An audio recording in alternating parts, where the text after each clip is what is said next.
Okay. Dylan, are you all set back there? Okay. It is 7:04 and it is time to begin our April meeting of the McBain School Board. At this time, if we could all stand and say the pledge.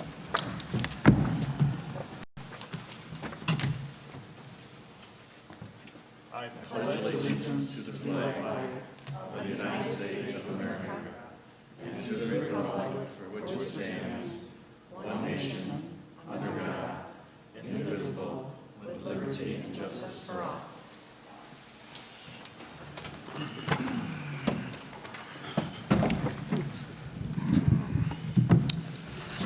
I'd like to thank everybody that is here tonight with us. Appreciate that.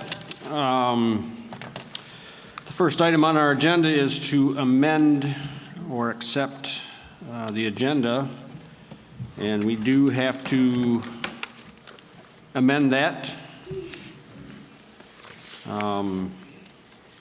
Action item G would be the letter from Mrs. V. In her retirement letter. So I'd like to make a motion that we amend tonight's agenda. Kevin, I'd like to maybe make another amendment.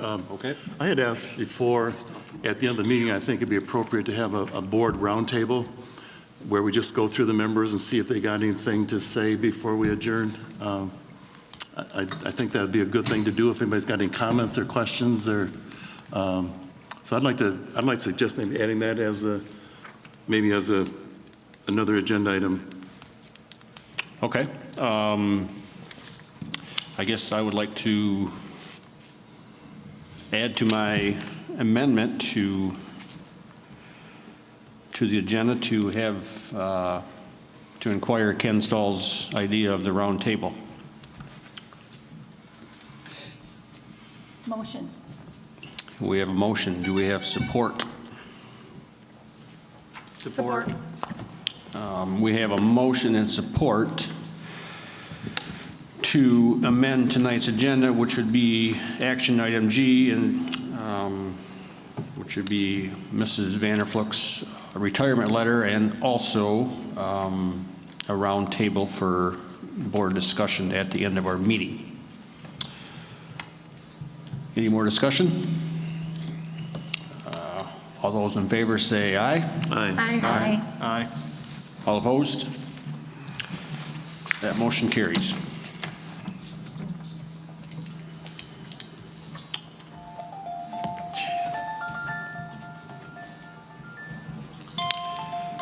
Sorry.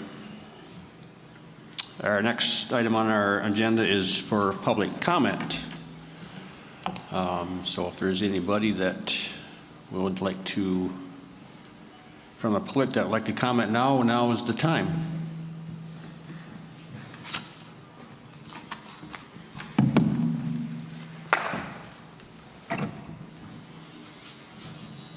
Good evening, everyone. Good evening. My name is Laura Quist. I'm a mother of two McBain students, a middle school student and a high school student. First, I want to start out by thanking you all for your service this past year during a most challenging and traumatic year. I appreciate everything that you do. Teamwork isn't just a sports term.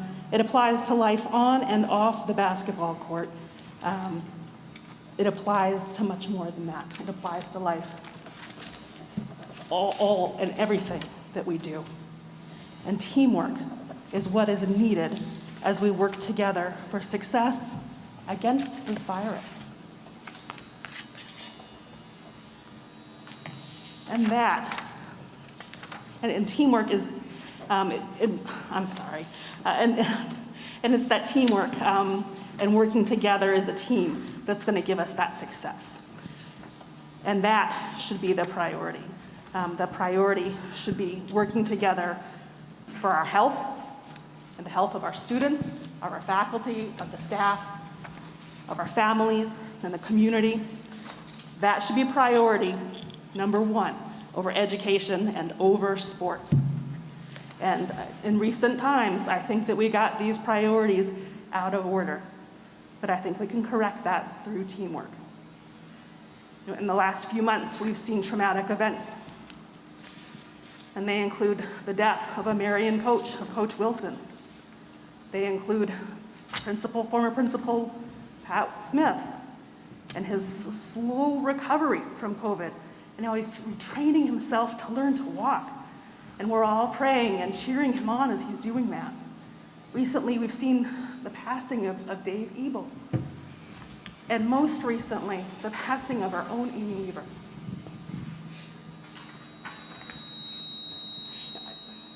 I don't have the words to express my shock when 2 days after Amy's passing, at a school basketball function, I saw staff appearing without masks at a school function. There are many personal opinions about the use of PPE, and they just don't belong here. Our school standard should be one standard, and it should be enforced equally at all school functions and applied to students, to parents, to staff, and to board members equally across the board. Our children are not attending school at this time. We want to know, and we want them to return. We want them to be here so badly, and they want to be here too. We want them to be back. My husband and I are high risk. We want to know what changes you've put in place so that we can bring them back, so that we can feel safe and that they can return.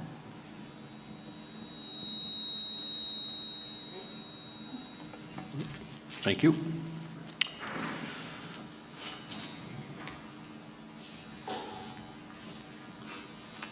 Howard, would you like to comment on that? Well, yes, I do. I appreciate very much coming forward and speaking from your heart. I can tell you that our plan, our protocols are every day we're emphasizing, and we are trying very hard to keep our environment as safe as we can. Are we perfect? No. We're dealing with over 1,000 students in the hallways, different things. It's always surprising to me how well it goes.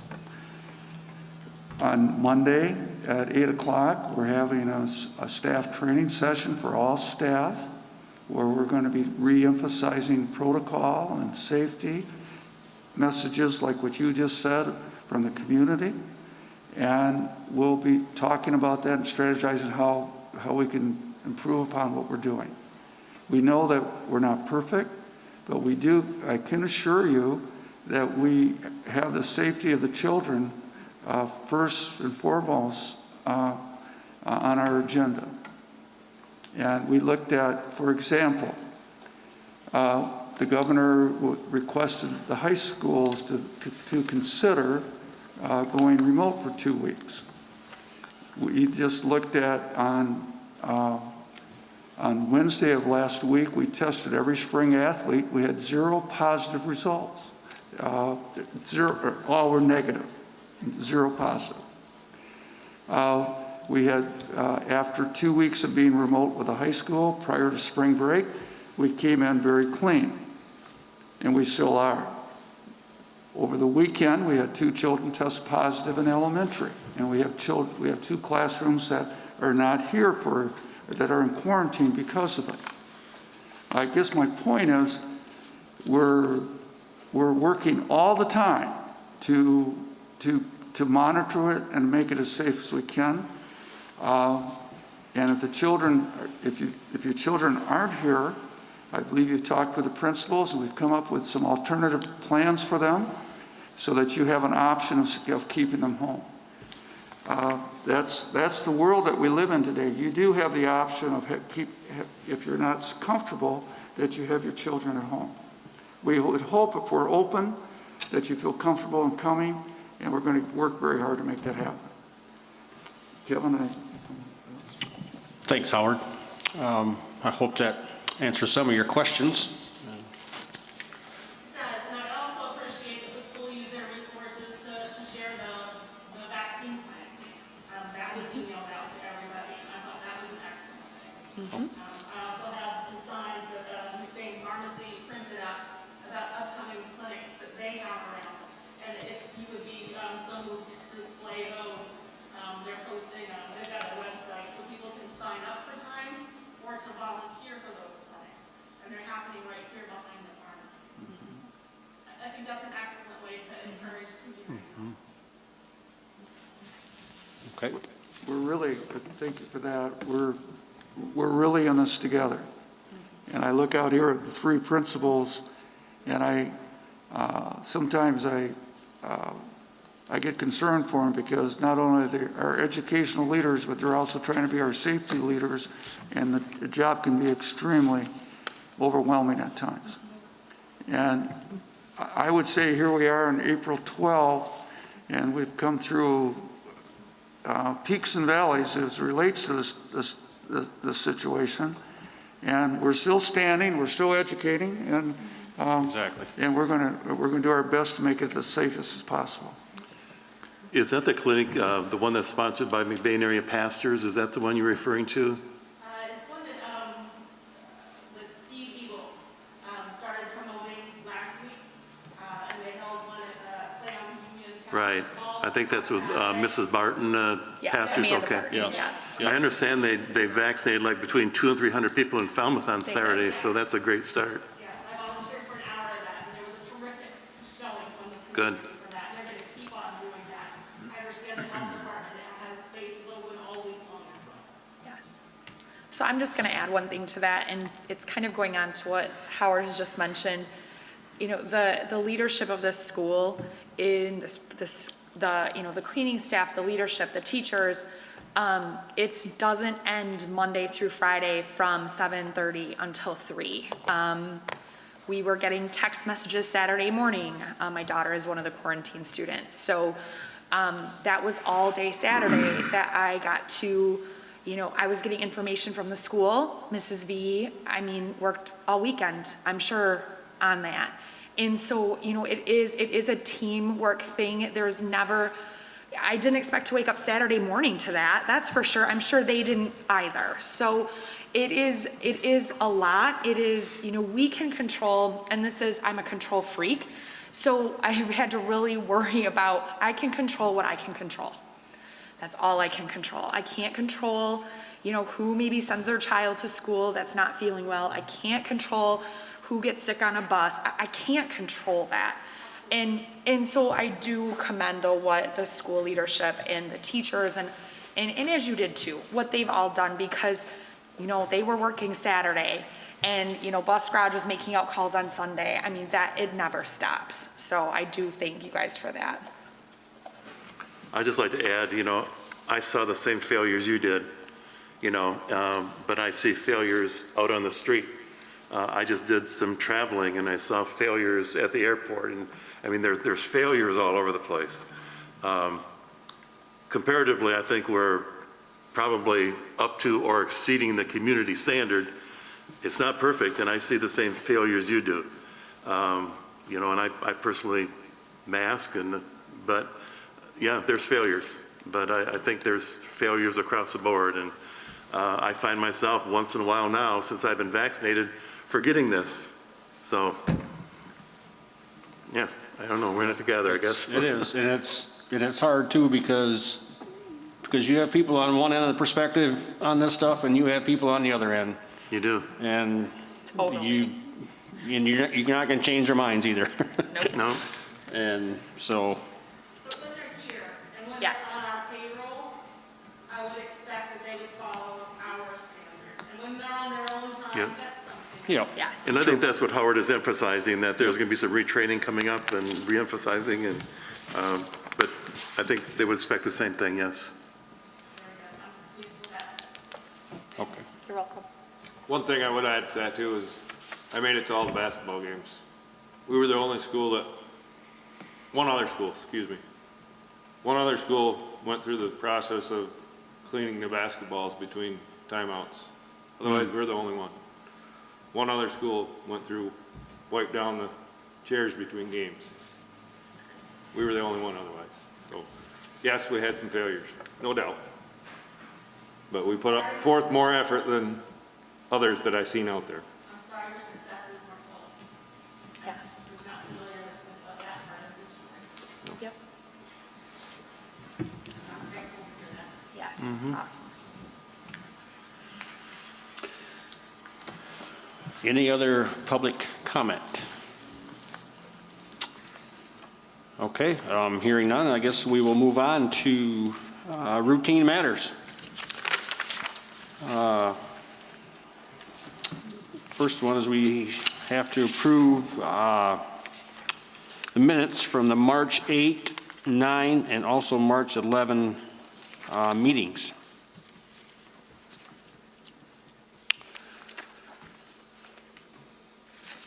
Do I have a motion? I'll make a motion to approve the March 8th, 9th, and 11th meeting minutes. Okay, is there any discussion?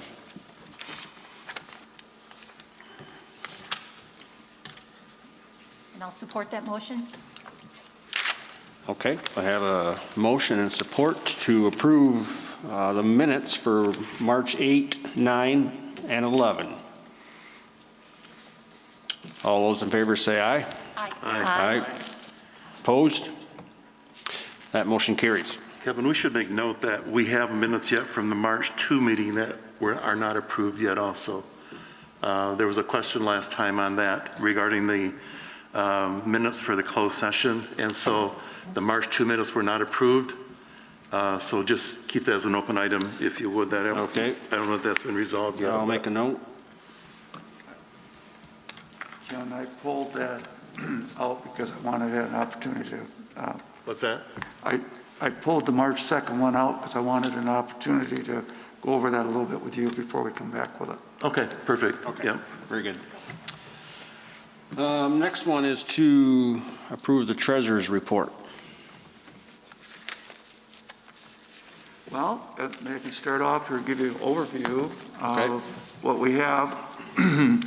The Elementary Secondary School Emergency Relief Act, I'd like to talk about that just because I think it's good news and it's a little bit confusing. But let me read through here what we prepared. On what I'm now going to refer to it as COVID-2. We got COVID-1, COVID-2, COVID-3 underneath from the feds through the elementary, secondary emergency relief.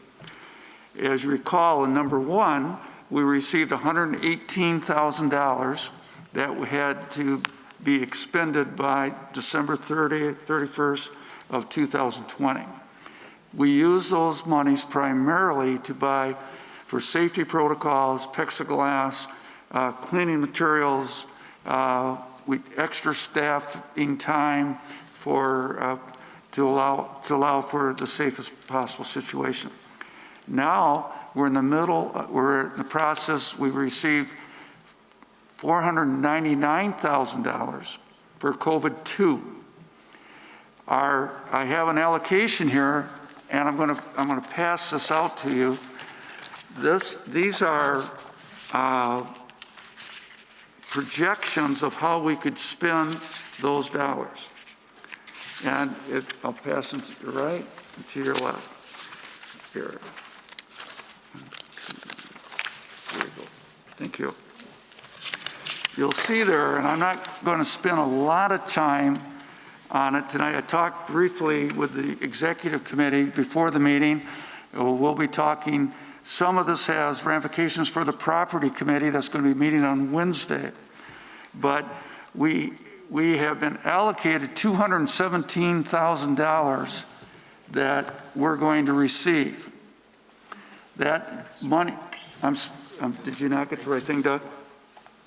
Is it 2 pages or all? No, Okay, this is page 2 or 2. there's one. Let me see what she, yeah. Whoops. I I got 2 of 2. Were you I got 2 of 2. Just everybody's 2 of 2. Yeah, no, I'm just going Okay. over this one. All This right. one sheet. It says on the bottom, 1 of 2. I'm only giving you the top one here. Where did something fall? I don't know what it is. But of these allocations, we have a plan, and that plan has to be submitted by April 23. What you're looking at is our plan. Once the plan is submitted, then we find out if they approve what we're asking for. And then we also have another step there that we can modify it some more. So the content of what our game plan here is, you'll see that for the purchase of 5th grade MacBooks for $63,000 and some change, purchase of education technology for 9th grade students for about $129,000 and some change, support for replacing computers and general administration, office of the principal, and also we'll be looking at upgrading our public address system in our gymnasium. All of that comes to approximately $217,636. So that's the process. A significant infrastructure enhancement. And Dylan, could I ask you to grab a mic? And when a few years ago, when the district committed to computers, items for all of our students, K through 12, why don't you talk about that and what this is going to do to enhance that? Yeah, so we, starting with Mr. Harris, back in 2012, we developed a one-to-one program that would last 10 years. And we took some bond money with that, and then we were going to take some of the resale money that we had, and we were going to put it back together, and we were going to keep this device rotation rolling. Those, because of some things that we spent with it, and we took out buses with it, and we took out some other things, we're out of money for that. And we don't, with the financial situation in the economy, it's probably not a great time right now to go for technology. So we thought that we could spend some of this COVID money upgrading some of the devices. I mean, obviously, every time we're virtual, we're using all of the devices that we give. We're using them during the day, all that fun stuff. So we thought that this would be a good spot to stopgap us until we're ready for the replacement cycle down the road. That's our current thoughts. Thank you, sir. So tonight is information board. Here's the game plan that I'm pretty sure we're 99% going to recommend to you. After the 23rd, we'll find out if we have approval from the state for the allocation of the money. Now this COVID-2, we have $499,000 that's supposed to come into the system. The governor has released $217 to us. The balance they're working through in Lansing right now, and we're hopeful that we will get our share. If that happens, then we'll be back to you again, overviewing a process like this. So for right now, this is information on this amount of money. Dylan and staff have looked very carefully at a replacement program for various computer technology we use with students. We're I think, for a smaller system, I think we should be, I'm amazed at what we give to the kids and how advanced we are. And here, this comes along to help us stay current. As you all know, the shelf life on technology, it becomes obsolete after a while. So this is really, really good news. And so I share that with you. Like I said, the public address system, specifically Kevin and Doug and Dennis, who are on the property committee, are going to be looking at the ins and outs of that whole system on Wednesday night. And if that meets their, if they're happy with it, we're going to keep it moving, and when 23rd, we'll just move it forward and take care of it. So, so that's that. Just for sake of time and keep moving, I'm doing any fast questions about that? That shouldn't be fast. Anytime. Okay. Now, moving along, we're also going to receive. Let me get to my note. The COVID-3, the preliminary allocation was announced, will be $1.1 million. I didn't stutter on that. 1.1 million. Those dollars can be used the same as what I'm describing now. You saw how we spent it, number 1. You saw how we're spending number 2. What we can continue along that line, but we can also spend the money on helping. We have a leaking roof right now. We have some potentially, we can use it on some of our heating and ventilation equipment for air makeup in some of our elementary classrooms. Those dollars, they have been allocated by the feds. They're coming down through the process at the state, just very similar to what we're doing with number 2. They'll release some of it, maybe 50%, 60%, and then politicians will work it through, and eventually we'll end up with our dollars. Those dollars we'll have until I think the end of the 22-23 school year to spend. But the ramifications for, maybe the property committee thought they were getting an easy job, but there's going to be a few things that they're going to be wrestling with, and as relates to looking at the best way to be good stewards of these funds. Now, some of these monies can be used for staffing, increased hours, other things. With the executive committee, we were talking about projecting starting next year's planning. The principals and I have been working with that, been working with Dylan, other staff. All this is going to come together with recommendations. But this what's exciting about this is truly there's some funds here that we can make our priorities become realities. Now, it's not all going to happen next year. It shouldn't happen next year. We need a plan. We need to figure out, we need to look at some of the priorities that were in the previous bond issue, these areas are addressing. Again, the property committee, this is kind of expanded treasurer's report, but the property committee is going to be looking at issues of how we access our building, driveways, roads, all those things are going to be on the table that we're looking at lighting and upgrading with new LED technology and some bond issues, energy bonds that will pay for that. All of those things are things that were included in the bond issue that we can probably peel back, and whatever we come back with for planning will be significantly less because of these opportunities. So, good news for the district.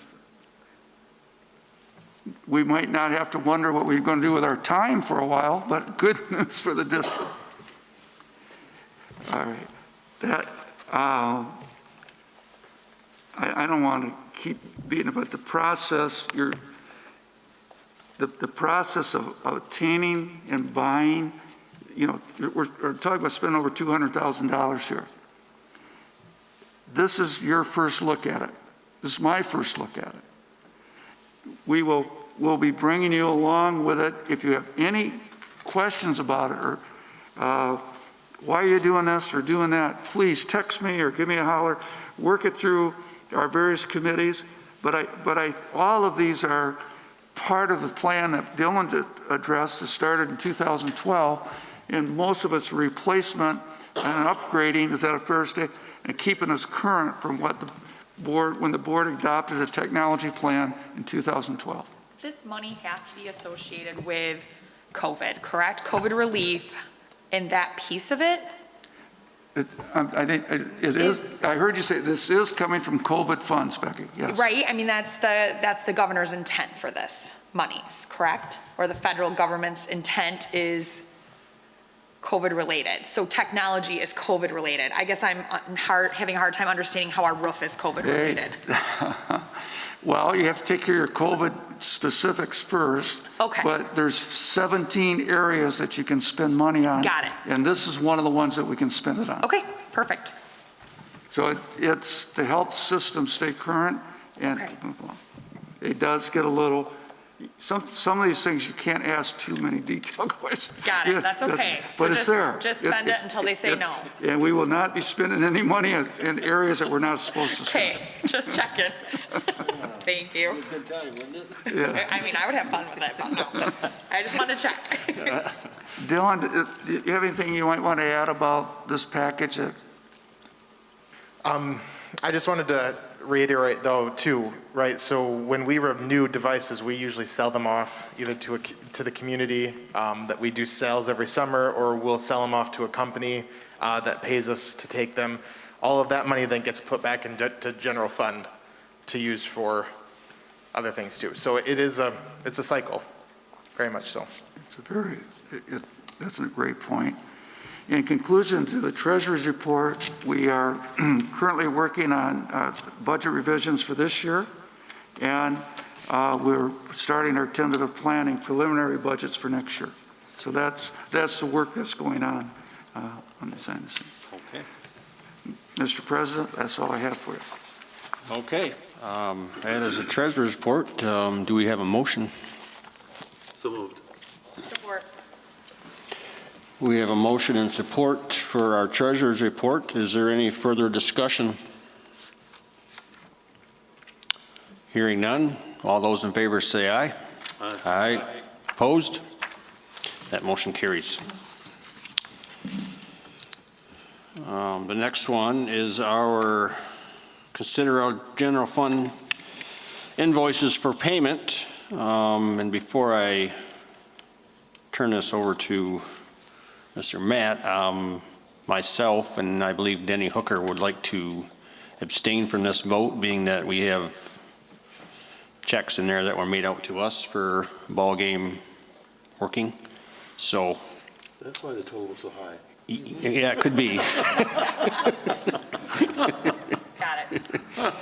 So Denny and I will be abstaining from this vote, just so we're all aware of that. So, Matt? All right, I'd like to make a motion to pay from the general fund checks 15760 through 15826 and checks 71652 through 71738 for $568,381.35. And from food services, checks 15840 through 15859 for $23,788.88. Support. Okay, we have a motion and support. Is there any discussion? Hearing none. All those in favor say aye. Aye. All those opposed? That motion carries.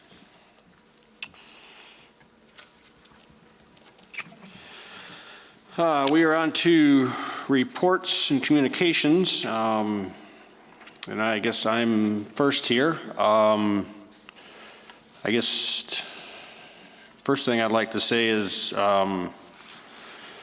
just want to give a little shout out to our interim superintendent here. He's trying to do all this work in 3 days, and it's kind of a challenge some days, and I just want to take a minute to thank him for that. He's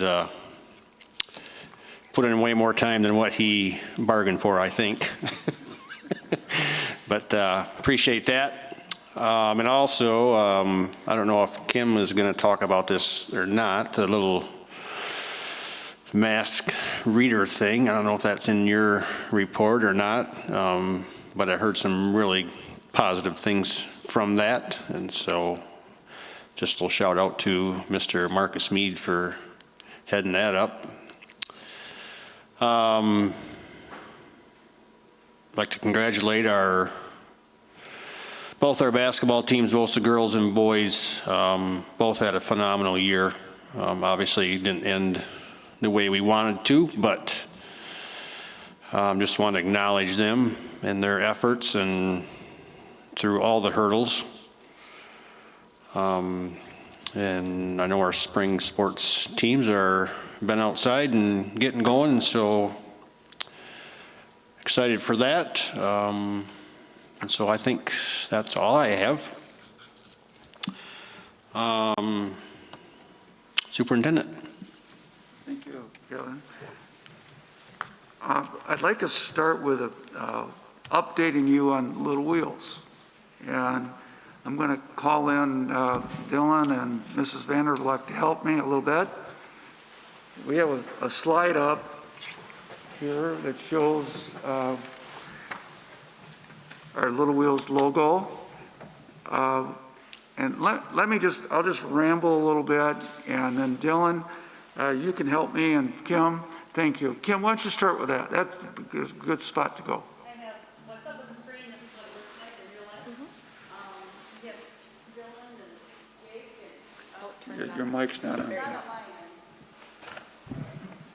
Check, check. Oh, there you go. Dylan and Jake and I and Howard, we collaborated to make this flyer.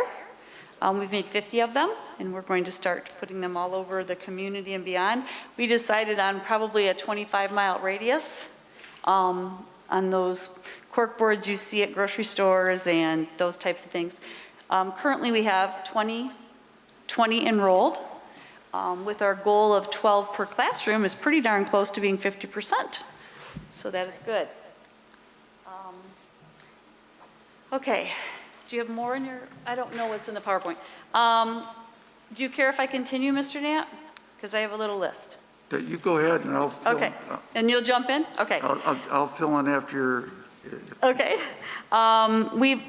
Maybe you've seen the banners that we have out and about. We bought 3 banners. Also, the expertise of these technology guys back here.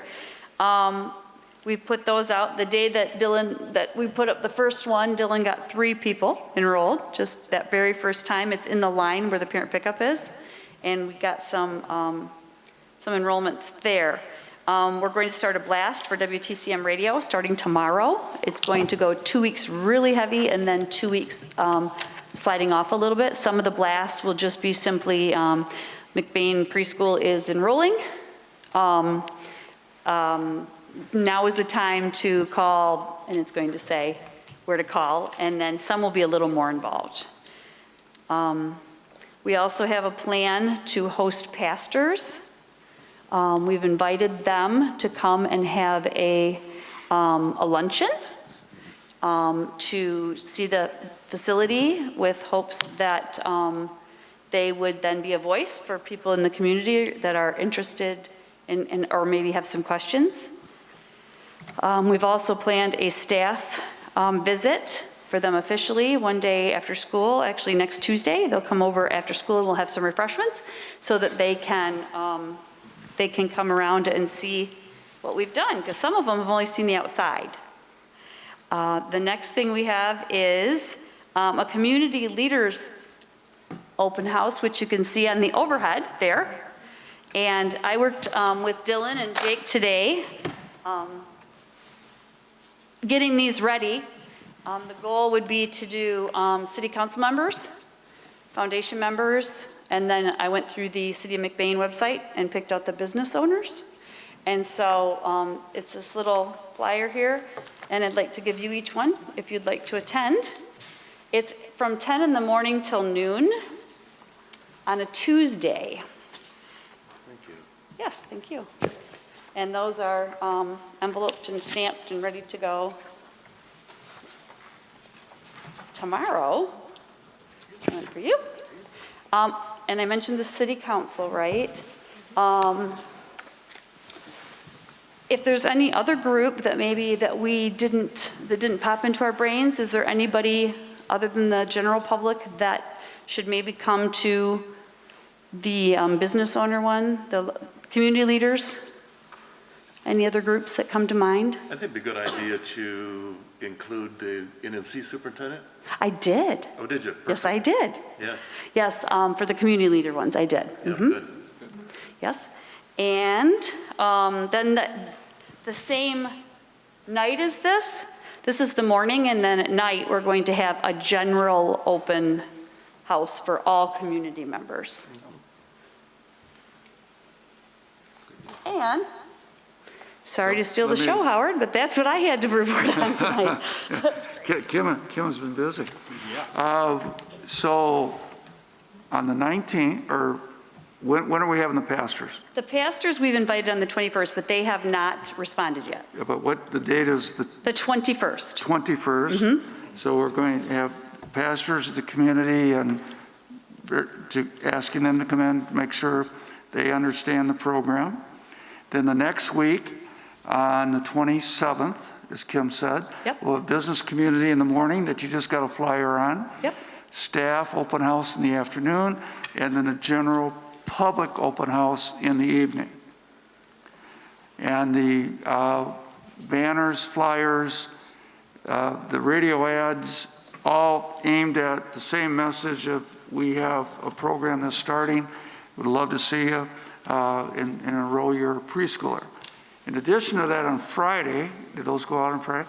The flyers for Yes. Rambler Review, which is, or Rambler time. Rambler 10, which is the after preschool and after school program for up to 5th grade. And that is now that we put that in the hands of the parents so that they're aware of that, so that they can sign up for it. Moving on to construction update, blinds have been ordered. We have technology coming. Mr. Dillon's nodding his head. We're getting the room set up. We have a construction Zoom meeting tomorrow that will be with with Hendricks, architect, and we'll be talking about progress and trying to get the final punch list things done. We're making progress on it. Hopefully by the 27th, when we have the big open house day, everything will be pretty much done. But I've been optimistic before. but we're making progress. We're making progress. Any question about Little Wheels? What are the hours for the general public at night on the 27th? What was that? 4 to 7. 4 to 7? Yes, 4 to Okay. 7. And we thought at all of them will have refreshments of some sort.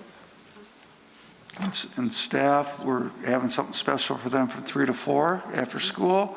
And then, as we said, the business community and other individuals invited in the morning.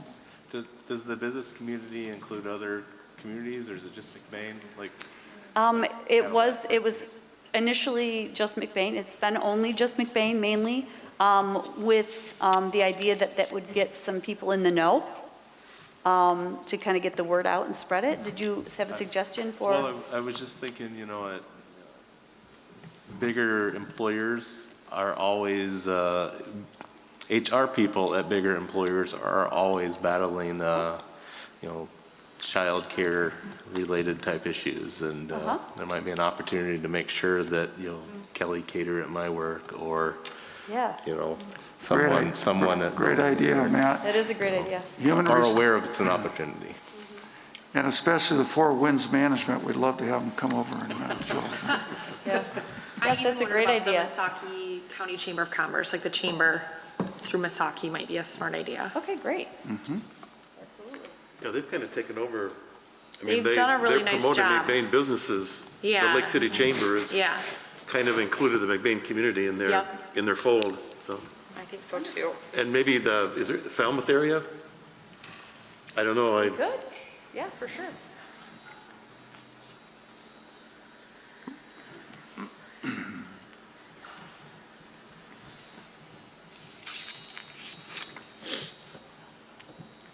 We also talked about the possibility, and Kevin, this would be a good one for you, is the big farms that are around, if we should invite someone from those groups. Okay. Because they have a lot of employees. You think that's a good idea? Yeah, Okay. sure. We'll do that then, too. Would you think he would want to come to like the community leaders portion of it, Mr. Ellenboss, or? That, we can ask him. Yeah, I'm planning on reaching out so he can be part of anything that he'd like, yeah. Very good. He's been out of state, I want to see if he's here. Great ideas, and if you think of more, we have a building we have a beautiful building, we have an outstanding program that we're planning, and we just want to make sure the community understands it, what it is and what it isn't. And so we're off to a nice start. Thank you, Kim and Dylan, for helping me with that. Safety training for staff, we're going to have re-emphasis on Monday during, what do we call that, Rambler That time? actually is Rambler time. We got But the community so many generally- Rambler starts and Rambler this, but the staff, Monday morning, we have an hour and a half that anyone that's an employee of ours will be in the room with the exception of our bus drivers. And I'm going to do the bus drivers separate because their schedules are such that it's difficult for, so they'll have a special time with me. But what we'll be doing is overviewing the plan, talking, just really a pep talk about, yeah, we've come a long ways, but we have to stay on target, on task. And so that's what we're doing Monday morning at 8 o'clock. And if you're interested in a cup of coffee and a cookie, you're more than welcome to come. And you heard me talk a lot, so if you might be tired of that already. But property committee meeting is Wednesday. I highlighted some of the things. Much going on, much to be discussing. And this morning, just before we came in at 5:45 up to 7, we had an executive committee meeting where we talked a lot about staffing and planning for next year. The principals and I and Dylan and others, we've been talking about needs, and it's kind of like this big funnel. You start putting all your ideas and you start working it down, and it's subject to priorities and affordability and so forth. So good start. That's my report, Kevin. What about Ken Stahl? Oh, how can I forget that? Let me just, maybe I can talk to that, Howard. I have paper right No, here. let me just talk to that. This is overrated. What? All this had to do with that, Let's get it. oh my gosh. Let me break at him for a second. Ken has been recognized by MASB for 2 different things, right, Ken? I just lost my glasses. Other side. Yep, thank you. Mask and glasses. For Certified Board Member Award and the Award of Merit. There will be typically non-COVID years, there used to be a county association boards at Wexford, Missaukee would get together, and they would do, like, we're recognizing some staff later on, board members that earned certification and so forth. I don't know, last year, I don't think there was one, and I don't know if there will be one this year because of COVID, but there is a Zoom conference on April 27 that people can dial in and you can hear Ken being recognized. Ken, do you want to say anything about it? Yeah, I need to clarify this isn't really anything to do with my current, as you know, I just came on the board in January. This all has to do with my prior service way back. And when I came back on the board, I had earned these awards through education at that time, and so my file was reactivated. So this isn't anything I've done currently. I appreciate the recognition, but it has nothing to do with my current service. But Well, we're going to make you live up to it now. I do think it's a great opportunity. I'm just going to plug the opportunity for board members to get educated. I mean, there's just a ton to learn. And, you know, I went to several of them over several years, but encourage each one of you to, you know, to take advantage of them because they're very informative and you learn a lot. And so anyway, that's how this all came about. It's all tied in my prior service. And along that line, Ken, Becky, Doug, and you have packets from MASB telling you about the programs Ken's talking about and so forth, what the program is and so forth. So please pick these up tonight, okay, before you leave? Okay. Thank you, Kevin. All right, thanks, Howard. Now it's time to hear from our principals. I guess I'm going to pick on Mrs. V first. She's got the mic. Just to recognize, as Mr. Eisenga did, the Reading Month theme this year was based around the masked reader. And if you didn't get a chance to see that, that was a lot of fun for the kids. I haven't seen them that engaged in a Reading Month in a long time. They really needed it, and they really were engaged, and it was a really, really good time. Mr. Knapp, did you forward any of those videos to them, the board? No, I was going to, but I did not. Okay, they're in YouTube. Kevin, did you? I watched one of them, just my wife had it on her. Marcus Mead, his YouTube channel, and they are funny.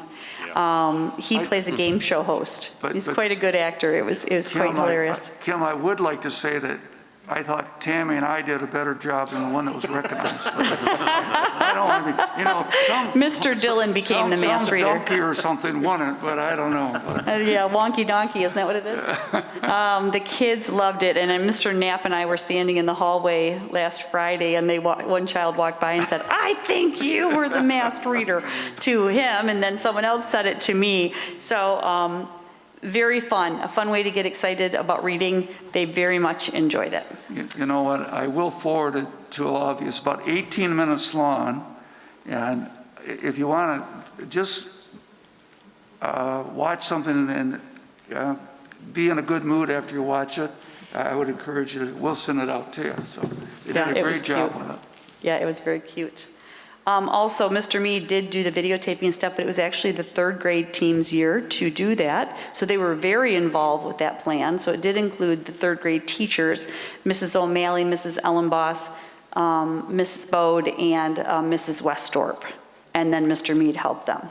So it was we rotate whose year it is, and it was the third grade team's year. Also, I wanted to bring you up to speed. Over the weekend, Becky mentioned that we got word that we had 2 positive cases. They did not originate from here that we are aware, but we found out about 2 students in a family that were positive. So both their classrooms are on quarantine until the 22nd of April. And then they also rode a bus to Little Blessings. So the Little Blessings classroom is closed down. And a small amount of kids on the bus, because on the bus you only have to do 6-foot radius. So it ended up being 93 kids and 10 staff members that ended up being in quarantine. And so today was a little difficult. Some kids aren't getting the services that they need because we're out of subs. So yeah, a lot of juggling and a lot of staff that have really stepped up and jumped in wherever they can help. From playground duty to after-school duty to packaging materials, everybody was very busy today, getting things around, trying to keep our kids safe. Some of it may be overkill or maybe erring on the side of caution. But everyone is doing a great job with that, trying to keep our kids safe. That's all I have right now, unless you have some other questions for me. Good stuff. Thank you. Yep. I'll let Mr. Wisner talk about the M-STEP. I don't want to. Good evening. It's been a while. Thank you for excusing me from the March board meeting. We're just a little bit busy at my house. I As you well know, Jasper was born March 4th. He's nearing a whopping 13 pounds, and he's wearing 6-month-old clothes at not quite 6 weeks old. So he's a monster. I actually was wearing something different tonight, but I went home to be with my family, and he got me. I was like, well, we're changing, so we don't smell like sour milk. That's more information than anyone needed to know, but he's doing well. JC's doing well. My older 2 kids are in love, and so it's been good fun. So to update you on more recent things, remote learning prior to spring break went pretty well. We had good student engagement with that.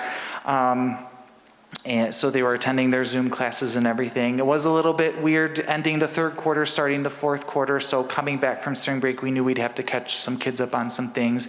We had some families leave early for spring break because their kids were home. And so we're still kind of working on getting kids back on track and getting everyone on the same page for that. Testing starts tomorrow. We did not get any sort of waiver approved by the U.S. Department of Education. So all testing will proceed as previously scheduled. And so the M-STEP window for 5th, 8th, and 11th grade opened today, actually. But our 8th graders, they will take the PSAT tomorrow, which of course replaced the M-STEP for ELA and math, and then Wednesday and Thursday they will take the M-STEP science and social studies. So they're a little bit split there between those. So we'll test in 3 days, and then we'll catch our absent students after that. I do have a small number of students in quarantine through the middle school. All quarantines that started during spring break, none of them related to school. But we are operating at about, I think, 95, 96% attendance. We're doing really well as far as students in the building. Track did start for middle school today, and so we're doing that. And it's business as usual for the most part. This week will be a little bit crazy with the testing and everything, but we'll get through that. And then the next testing window for my 6th and 7th graders will open at the end of April. And then we'll do, not to over-test kids, but we'll do the NWEA test toward the end of May, because that's the assessment that we'll really use to track their growth from the beginning of the year to the end of the year, and that assessment's very valuable to us. And of course, we do that one K-8, so I know Kim plans to do the NWEA as well. So that is my update. Any questions for me? Excellent. Thanks, Mr. Wisner. Good evening, everyone. There's a lot that's going on in the schools right now, and there is a lot of stressors, as Howard said earlier, so I appreciate, again, all of you helping us as a team, as we said before, and I know I can speak for both of my principal counterparts here, but we love what we do, and we love kids, but it gets hard some days, and it's a very rewarding job, but we're tired. It's a tiring job. No.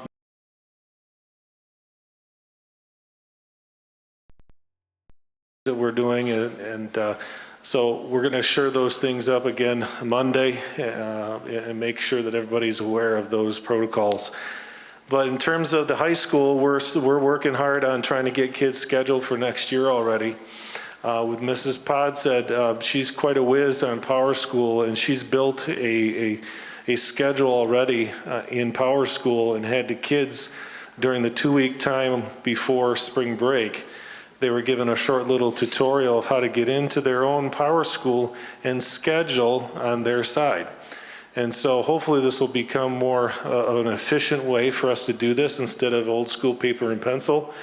And it will allow us to be able to build a schedule sooner, be more efficient with it, and then be ready to go with any staff that we need as we look for course request tallies, and we look to, at least in the high school, place who we need where for high school staff. So excited about that with Mrs. Podsett.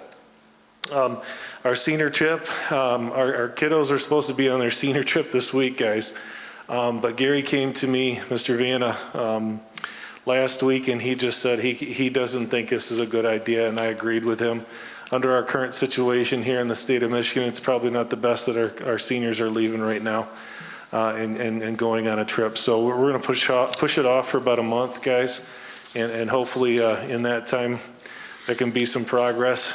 But again, we're still holding out for them that we can still have them do this trip. We really feel passionately about trying to do this, and we've planned all the way along to try to get them this trip, and we're just trying to get it in yet before graduation here. So it does squeak in right there, and they'll be coming back the 17th, and then their last day is the 21st. So graduation then is the next week, Friday, May 28th, okay? The senior class does agree, and I think it's probably a good, at this point, to start planning for trying to have it on the football field again. We can have it outside, we can have more people, most likely gatherings and those kind of restrictions will probably still be in place. So it's very smart to probably start that way. And the kids, we had a lot of positive things of last year's graduation, having it outside. So we're gonna try to maybe flip the field, look at some things, use our bleachers as well. We'll see what we can do. We're gonna try to find the most creative way to have a good space and have as many people there as possible. Testing week, as Mr. Wisner said, standardized testing. We did get the one approval, which is the 95% participation, that we typically have to have that for accountability. We did get that waived, so we do not need the 95%. In our MDE, the Michigan Department of Education is recommending too. The students that are out on virtual right now, we can offer them this standardized test, but not to really force them to come in and make them do it. Because of that accountability waiver, we don't necessarily need them to do that.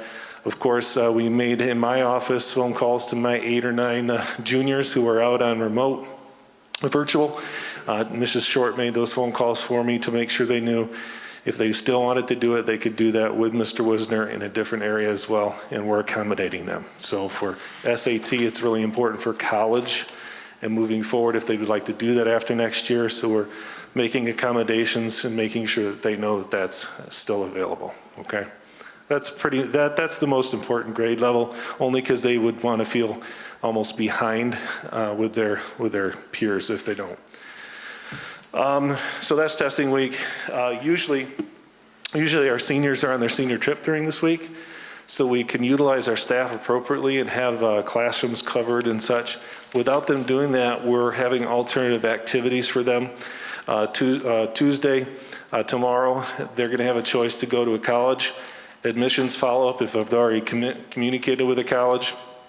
Have a work-based experience or job shadow, or they can split the day and do one of each. So really going to have a chance to be able to do that. And then those few students who are at risk of not graduating, we will have them in the building and be able to have them still in a room to be able to work on their studies, okay? Service day on Wednesday. Outside, I've talked to Darla Baird and about cleaning up our surrounding community. Well, we're going to start with our property here and help her out. And then I did make a phone call to Joey Roberts, the mayor, to see if anybody over there would like us some help. He mentioned possibly with the park and also with the cemetery. So we're going to maybe do some of that stuff in the afternoon. So it'll be Wednesday, and then Thursday, senior graduation prep. We're going to try to get composite pictures, the pictures that hang on the wall. We're going to try to get those taken care of with Mrs. Gildy.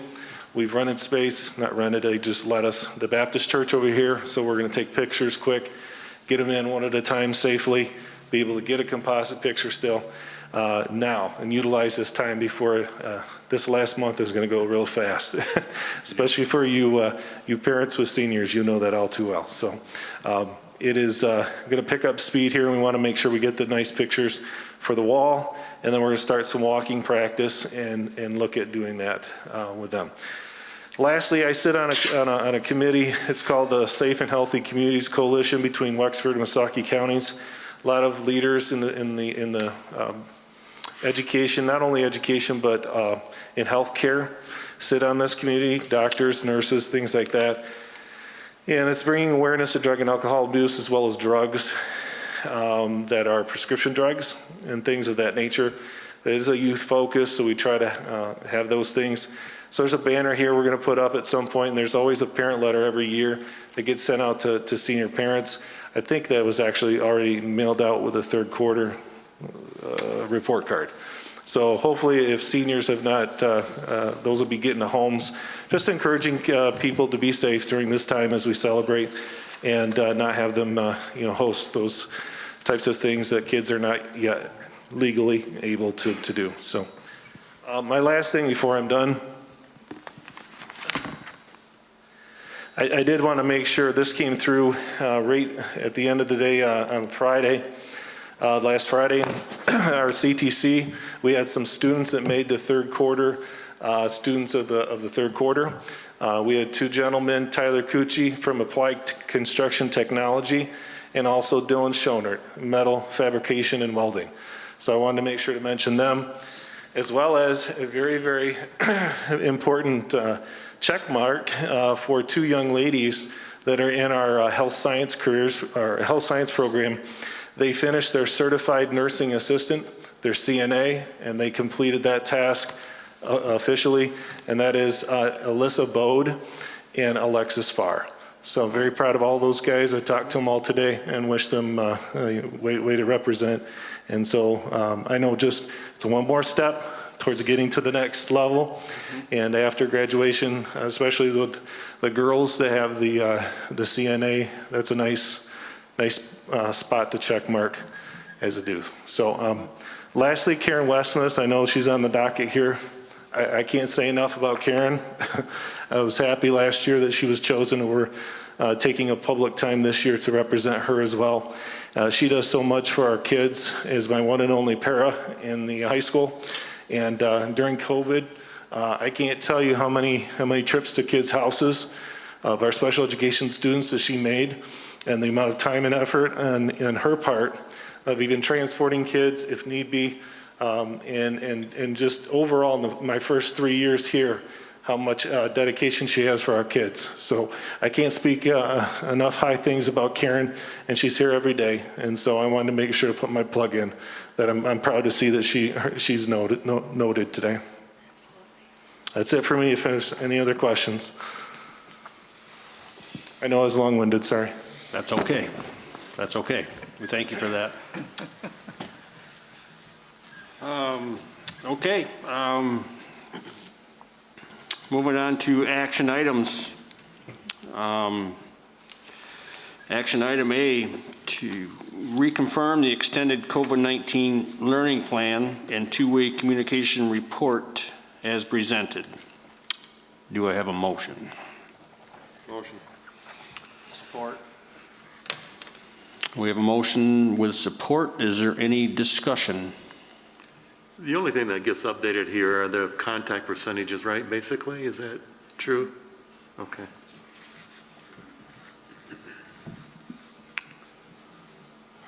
Okay, all those in favor say aye. Aye. Aye. Opposed? That motion carries. Action item B, resolution to consider destination and electoral representative for June 7, 2021 biennial election. Want me to take off of that, Kevin? Yes, if you would, please. Okay, you need to select a person to be your representative for voting for, at the ISD election, as the resolution says, and also an alternate. Second thing you need to do is probably is that we should consider moving our May 10 meeting to May 17, because that fits the timeline the ISD has to follow. For at that meeting, you will tell your delegate who to vote for. Now, you can do that by a special meeting. So it's 6-1, a half dozen the other. Kevin, how you want to proceed with that?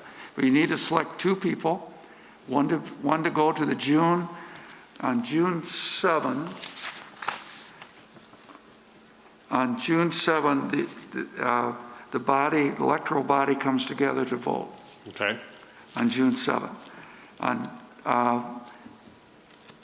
the May 17, they tell us who has filed, the people that filed a petition or $100 to run for office. And then once that happens, and the board has to instruct our delegate who to vote for. Oh, So this is actually regarding the election of the ISD board members? This is the ISD board, Ken, yes. Okay. And they file for that the same as any other general Yes, election they have to candidate? file, the deadline for candidates is May 10 to file, Okay. May 10. And that's either via petition or file by submitting $100. Then that comes back to us, and we have, the board has to instruct its delegate who to vote for at the first round. The second round becomes, if there's not someone voted, then the delegate is, our representative is released to vote whoever they think should be the person through. So, there you go. You need 2 people, and then you need to make a decision about May 10. so we need 2 volunteers is what you're saying. Karen's nodding? I'm supposed to sign it. What's the? I'm supposed to sign it as secretary. Yes, right. Can I Well, volunteer? you have to vote, and then you sign that. So we need 2 volunteers, one to be the representative, one to be the alternate, right? Correct. To attend the meeting, they would be attending the meeting on June 7th, that's the election day. Yeah, and that would be the only meeting that they would have to attend, correct? But May 17 or beyond is when you hear who's running, and you have to decide who to ask your person to vote for. Okay, So the slate of candidates isn't known until the 17th? That's correct. Okay.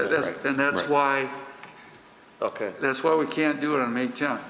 So when this board votes, they will vote for one candidate? That's what happens, yes. Yes. That's my understanding. That's complicated. I think there's 2 openings. I believe that Chad Brunick is running again. He's going to be rerunning. He Yep. already served a term. And there'll be one other from the ISD. So these candidates will be from our district? Well, not necessarily, Ken, no. but it happens that Chad seats up and Chad's going to be rerunning. yeah. It could be others. Could I be think, others. I think Chad actually took the seat of Dean Smulligan, I believe. Dean was on there for quite a while. Yeah, I think that's it. So each school has a representative, right? Yes, well, I'm not sure how many member board they have, but they try to make that work, yes. Yeah, okay. Ken, would you like to be that guy? Me? Yeah, Is it our- Ken or Karen? Ken, would you like to be our representative? I can be, but I certainly would welcome anybody else too. I mean, I can be, but I don't want to What preclude time do they anybody meet? else. What time is the meeting? You know, 7 o'clock at night, I think it says. Yeah, 7 at night. you see it, Mrs. Santer? I will gladly, anybody else wants to, I would gladly not do it. Yeah, it says 7 o'clock. 7 o'clock on June 7th is when the representatives come in to hold the election. I mean, I can, but whatever, it doesn't matter. 7 o'clock. It's just, we gotta go there and vote No, first. that's, Vote on the candidate that's what we're doing Yeah, so you're tonight. going to vote on the candidate that we, we choose. yes. I can go. We're not sure if it's 7 o'clock or From not. memory, Yeah, we don't know it for wasn't sure. just a meeting. I saw 7 o'clock and it was something It was a different. time getting frame, bad advice and I got from- nominated because I work in Cadillac, And you just would vote and it was whenever they're like, convenient. wait a minute, that's right So now. it's just walk in, pick the person we agree on, and walk out. It was painless. If Denny likes to do it, I'll be an alternate. I can. Okay. Go over there. Thanks, Denny. So And- it's your experience, Matt, it's any time during the day? I think there was a pretty broad window from memory. I don't know the hours, but it was, yeah. I can It schedule was, time off. You walk in and they say it's that room over there, and there was nothing.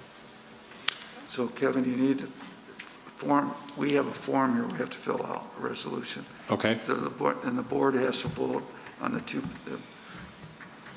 the main delegate and then the back alternate. Yes. At a later date, right? What? Not tonight. No, you're voting for your two delegates tonight.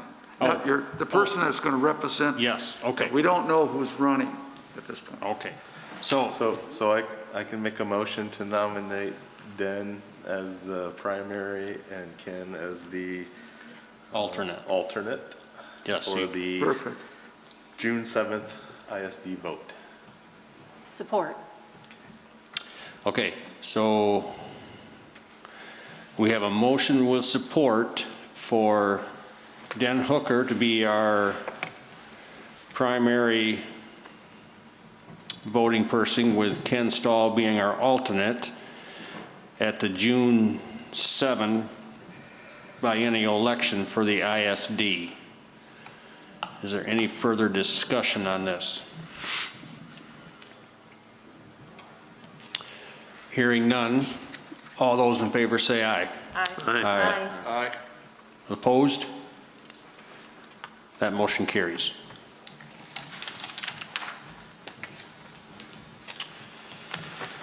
Action item C is to approve the 2021-2020 Did you do the date? June 7th. No, when we're going to have our May meeting. When are you Oh. going to have your May meeting? Should we make that that part of that action item, or is that going to have to be a separate? What was that? Moving the May meeting. The May meeting, you have to do it the 17th or on. Right.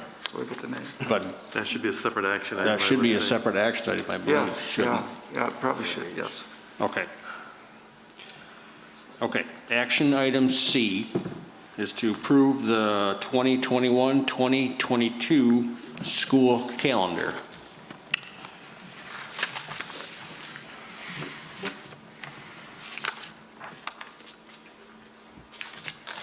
Motion? We have a motion, Support. and we have support. Is there any further discussion on the school calendar for 2021 and 2022? How are we following the ISD? I know this Christmas break, we had 2 weeks, but like a lot of the schools did not have a full 2 weeks, so I know sometimes we don't exactly follow the ISD calendar. We have a waiver for that, too. Is that what you're asking? Yeah, and I guess I just wonder why we don't follow the ISD calendar. I Well, mean, we have a waiver, that's great, but why do we choose not to follow it? yeah, well, I know this year that's the way that it was. I don't know past history because I haven't been around. Okay. And the schedule that came through, that's what, the staff and so forth, they asked. And it hasn't been an issue. When I asked Dave Cox and we talked about it, it hasn't been a significant issue. Everyone seems very comfortable with it. I think in the past, we've done it, because you'll see that our first semester exams get done before Christmas break, Yes. and that's been a thing that staff has really appreciated, that then you don't lose that 2 weeks Got it. and have to come back and have a week that you restart everything. And Okay. I mean, that works. I know So- that kids so- go to CTC and then we're on a different schedule. And so then, half of the students aren't there for certain times that the ISD's, CTC is going, and, we're just on that different schedule. So I just wondered. So does that, are you aware of a problem that causes, or I'm I not just that wondered. familiar? No, Yeah, it's not a yeah. problem. I just wondered why. I don't think we're the only school that does that. No, we're not. No, there's two others that There's do. other schools that. Yeah. Yeah. I like 2 weeks off at Christmas. That's fine. So this, Howard, is this is a result, I mean, this comes through the collective bargaining unit? Yeah. Okay. And administratively, there's no problems with it that you know of? You have 180 student days, 185 staff, that I believe is, and yes, that's been agreed to by the association. Make a motion, we approve this, the school council or calendar for 21-22 as it presented. Do we have support? Did we have support before? We did. Okay. We have a We were motion. just discussing. That's- I just Oh, I'm shared- sorry. That's kind of what I thought. Did I get a motion? I'm sorry. Didn't know where we were at. That's okay. So we have a motion and support to approve the school calendar for the 2021 and 2022 school year. All those in favor say aye. Aye. All those opposed? That motion carries. Action item D is to approve the 2021-2022 MEA teacher contract. Probably Howard, you might want to. Sure.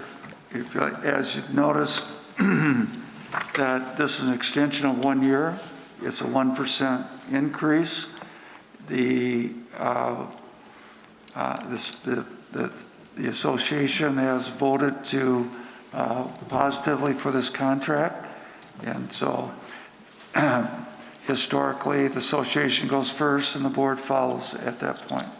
I'd recommend that it's, as we talked about in the past, it's fiscally responsible. It also gets us into next spring when you have a new superintendent and the whole, different things. So that'll be an opportunity for him to work with the staff in a meaningful manner.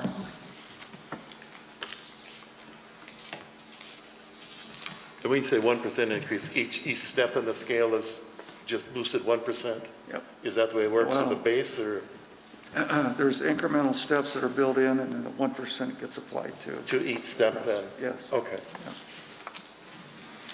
So, yes, in the with the incremental steps, there's a sliding longevity step that's in there. Yeah, okay.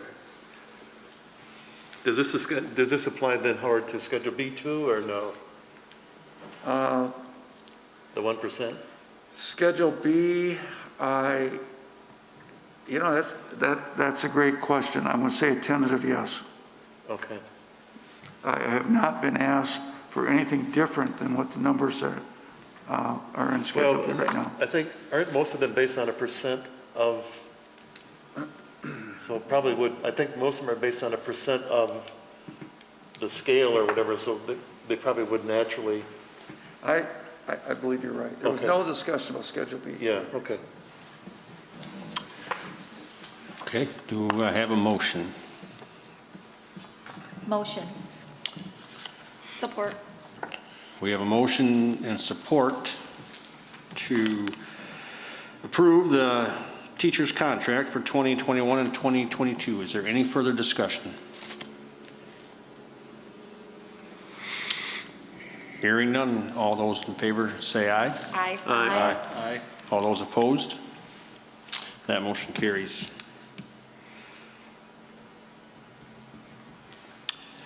Action item E is to approve the superintendent contract for Mr. Scott Acom.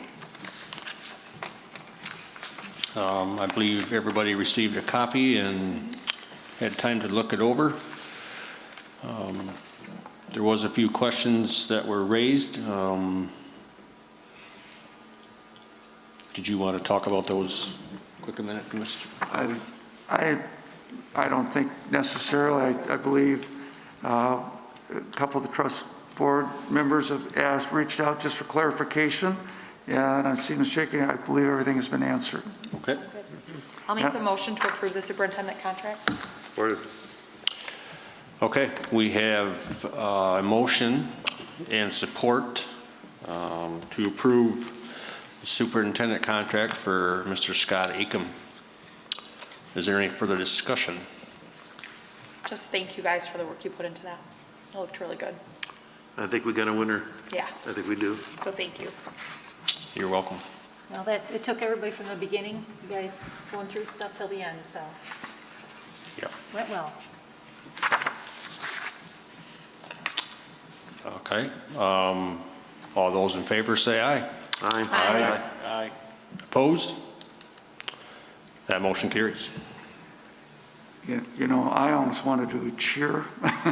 Yes. Thank you. Yay. What a, you know, we got, I think the district just made a wonderful decision. You got a wonderful person to lead the system, and everything, Kevin and Karen and everyone stepped up so well to work through this process, and well done. I just want to say well done. Thank you.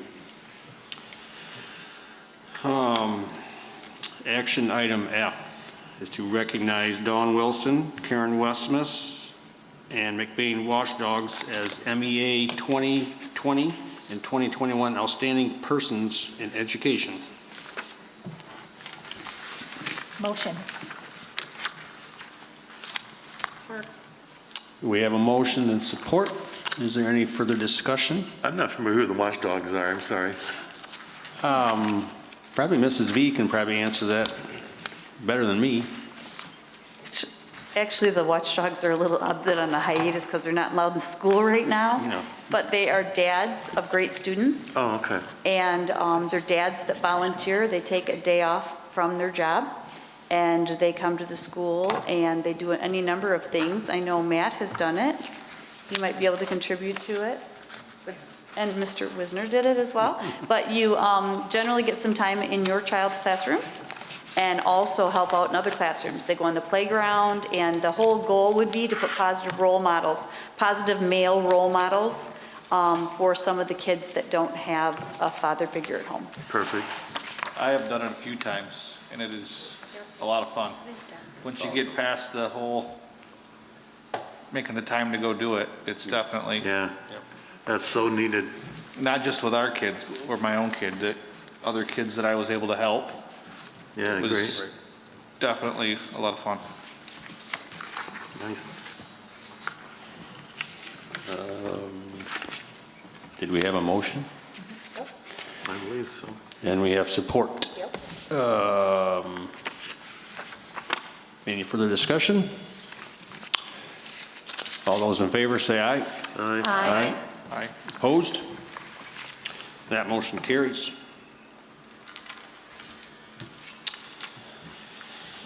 Action item G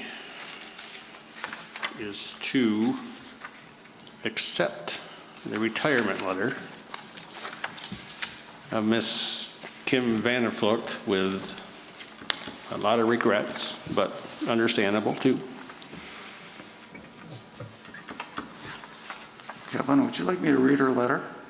Yes, I would. Would that be appropriate? Yeah. I think it would be. It was well done, and it's Very, very well done. kind of a special moment after all the years of service and so forth. But, dear Mr. Knapp, please accept this letter as notice of my retirement from the principalship at McBain Elementary, effective June 30th, 2021. I'm extremely grateful for having the opportunity to lead our school. Being a principal was a lifetime goal for me. Having been provided the opportunity to do it at the best district in the area was an added bonus. I have always felt great pride in being a Rambler and always will. With 33 years in working in public schools, I have been part of the best of times as well as the worst of times. From being a reward school, a Golden Apple winner, and a top scorer in the area on MEEP and MSTEP, to our most recent difficulties with COVID. One thing stands above the rest. The community steps up to support us. As we look to the future and consider a bond, remember that they will support what we need. McBain is a unique place, both inside and outside the school, and a strong sense of community is among our greatest assets. In the coming days, I am available to assist with the transition to the new administration. I am confident that with a new board, a new superintendent, energetic leadership team, McBain is in a wonderful position to continue to provide the best possible educational experience available anywhere. It's been my privilege and honor to be part of such an inspiring and committed team. As we look to the future, one thing is for certain, I will always be cheering on the Ramblers. Educationally yours, Kim Vandervloot, Principal, McBain Elementary. Thanks.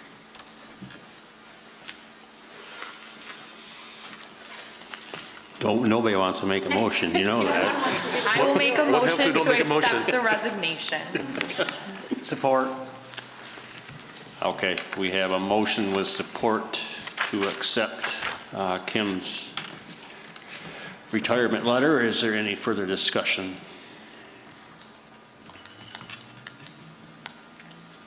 Just thank you for everything. Yes. Yeah, I want to reiterate that. That's a lot of years, and yeah, really appreciate your time. Absolutely. I think she deserves a round of applause.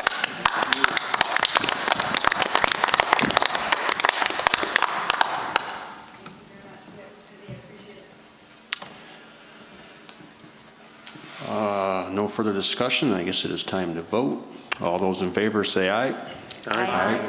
All those opposed? That motion carries.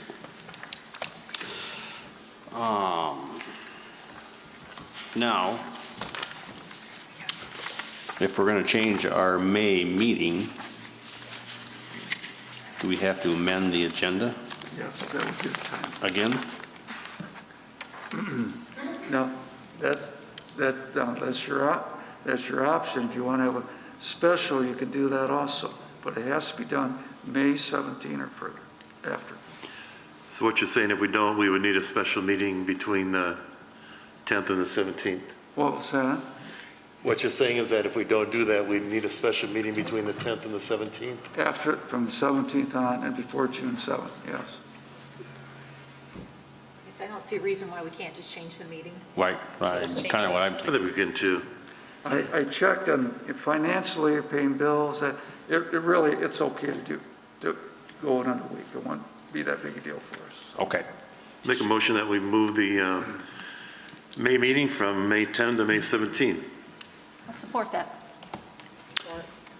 Okay, we have a motion on the table is to move our May regular board meeting from May 10 to May 17. Is there any further discussion? Hearing none. All those in favor say aye. Aye. All those opposed? That motion carries.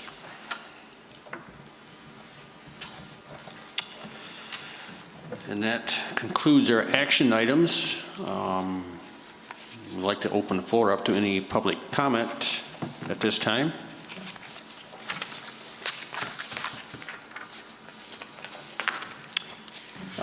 Hearing none, at this time, before we officially adjourn, we are going to go from one end of the table to the other and give our thoughts for the night. Are you ready, Matt? I've got nothing. Okay. I'm good. Thanks. Becky? The only other thing that I just had, and I probably should have brought up to Mr. Biller, but with the school taking the trip for senior trip, which I think is great, I still think from a liability perspective, if they don't have something written and signed by the parents, as far as what happens if a student gets sick on the trip, that needs to be in place. So just from a liability standpoint, I don't think a month is probably going to change a lot of our stances. And I hate to say it's going to happen, but I think we just need to be prepared. So I know at the last meeting, he had said it was on their radar and it had been discussed, but I really strongly feel that needs to be solid. You're going to send a bunch of kids away. I know, Doug, I know you're we're going to be on that trip or part of that. I just really think we need to have something solid in place. Because again, you get a bunch of kids sick on a senior trip and you put them on a bus, guess what? They're all quarantined for graduation. those dates quarantines that entire bus for graduation. So those are just thoughts that go through my head, and I know I come at it from a healthcare perspective. I can't help it. I live and breathe this stuff every single day. So with the dates changed, I think is fabulous, but you have a quarantine bus and graduation is in trouble. So just something to think about. So I'm not familiar, but I think there's something that's parents sign, but I don't know what that consists of. I don't know. Maybe the parents know. We haven't seen the packet yet, so What's that? we haven't seen a packet yet, but I would assume there's gonna be some release of liability, any kind of trip like that, so. It's not even really, I mean, what are we gonna do? Like, it's not Yeah. even a release of liability. What is going to happen if a child gets sick while they're on the senior trip? I mean, what have we done in the past, I guess? And last year we didn't have this because we didn't go. So it's just, again, I can't help it. I see this happen all the time. It's just a thought. Bottom line, I think my kids already had it. I think most of them probably already have, so Right. I don't wanna worry about, there's a lot of what ifs. Yeah, I think there just needs to be, like she said, a plan that what There needs to- action is going to take Yeah. place if a child I gets think he sick. volunteered taking the school van to bring anybody back Yeah, separately. I was the- heard that as well. But is that happening? Well, we don't know if the trip's even happening at this point, Okay, so. okay. Okay, I I believe just, that's you know, part of the again, just plan. the thought of, I think it's great that we moved it a month, but just, again, a 14-day quarantine now with one sick kid on that bus takes out graduation. Well, I think your concern is not so much what happens to the sick kid as what happens to the plan. Just throwing it out there. So has the occurrence of COVID within the high school been widespread? I mean, I don't know. I mean, What was that, Ken? I'm just curious, pursuant to Doug's question, I mean, has the COVID in high school been quite prevalent, or has it been?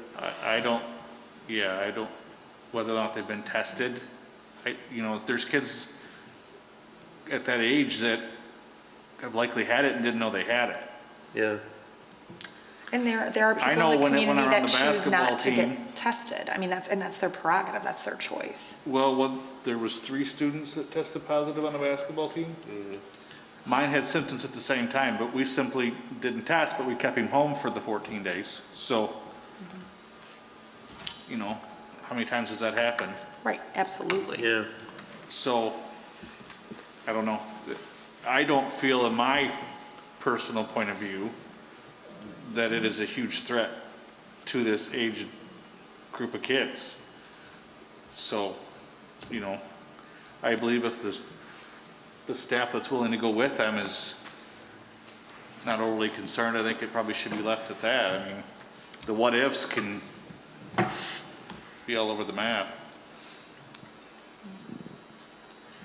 I mean, I've sent my kids to inner cities for church groups that,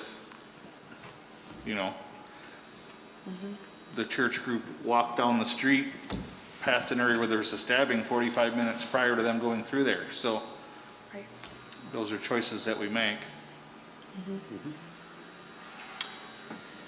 Ken, any further thoughts on anything tonight? Is it my turn? Yep. Okay, It's your turn.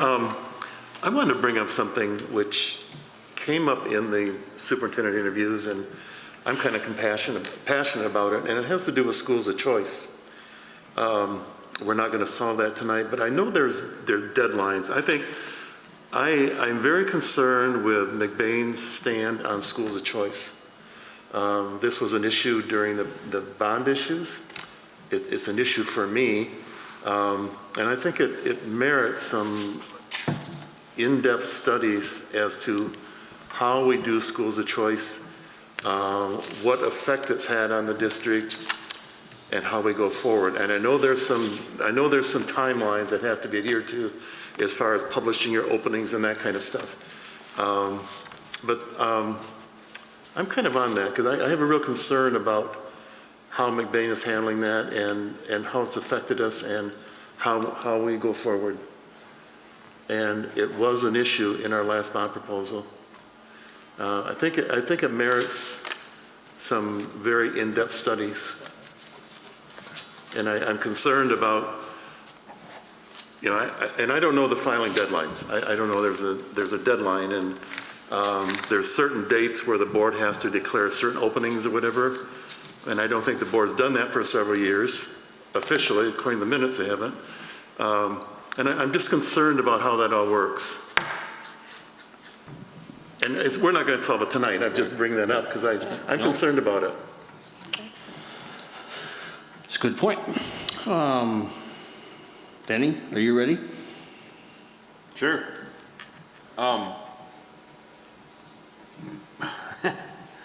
guess this goes to, since I've been on the board, I think we do a really good job of the ELL, early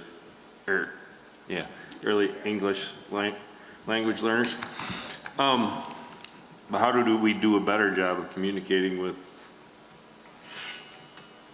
their parents, employers, how big a issue that is here?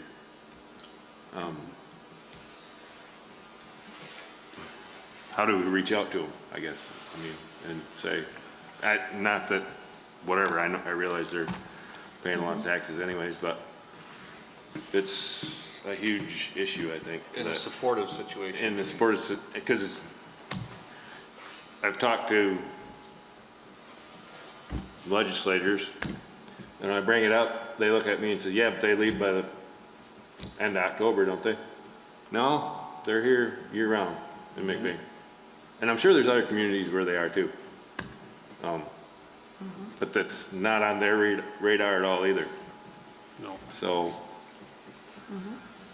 they're here. How do we make them part of us? I guess that's the only thing I got. Okay. Doug? I really don't have anything. Okay, that's fine. Karen? I guess when Laura Quist talked, she brought up a good point, and when Den said that we clean and there's things we did at basketball to help protect our kids, and she wasn't aware. Is there more things we can do or more ways we can put out to people what we do so parents maybe are more comfortable, maybe those that are kind of on the fence about which way to go? Are there things we can be doing to reassure them more? Just kind of a thought I had. Okay. As for me, them are all valid points right across the table here. All stuff for us to think about in the future. I think we had another really good meeting tonight. Even our committee meeting we had before this, we have a lot of stuff on our plate, to say the least, but we have the right men in charge, the one to my right and the one coming on board, so I feel very confident that we'll get done what needs to be done. I guess that's all I have as well. If I be part of the. Go ahead. Mine is very simple. I have a lot of signatures up here that need to be done. The resolutions that we did for recognizing people, all of you have to sign that. And Kevin and Karen, you're signing your lives away here, so.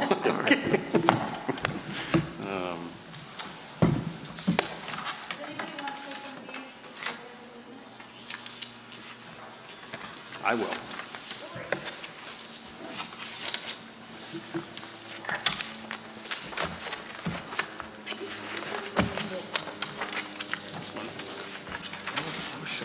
Thank you. I don't really go anywhere, so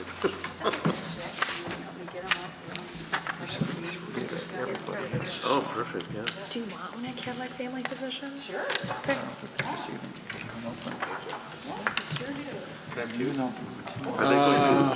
Are they going to be like in churches? Are they? Okay, I'll take one for a church. Okay, I think There's Motion no- to adjourn? No further business to come before the board. Do I have a motion to adjourn? Motion. Motion and support. Any further discussion? All those in favor say aye. Aye. Oppose? This meeting is adjourned, 8:49.